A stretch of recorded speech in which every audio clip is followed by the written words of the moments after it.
ஃபாத்திமா ஃபர்ஹானா. அண்மை காலமாக வேலைவாய்ப்பு தேடி தமிழ்நாட்டிற்கு வரும் வட மாநிலத்தவரின் எண்ணிக்கை பல லட்சக்கணக்கில் அதிகரித்து வருகிறது.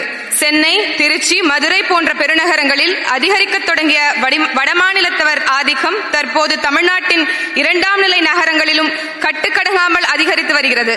இதனால் மண்ணின் மைந்தர்களான தமிழர்களின் வேலைவாய்ப்பு பாதிக்கப்படுவதோடு பொருளாதாரமும் பெருமளவு பறிபோகிறது. மேலும் அவ்வாறு வேலைக்கு வரும் வடமாநிலத்தவர்கள் அடுத்த சில மாதங்களிலேயே குடும்ப அட்டை, வாக்காள அட்டை, இருப்பிடச் சான்று உள்ளிட்டவை பெற்று நிரந்தரமாக தமிழ்நாட்டில் குடியேறும் நிகழ்வும் அதிகரித்து வருகிறது. இதனால் தமிழர்கள் தங்கள் அதிகாரத்தை இழந்து ஏதிலிகளாக மாறும் நிலமாக தமிழ்நாடு மெல்ல மெல்ல மாறி வருகிறது.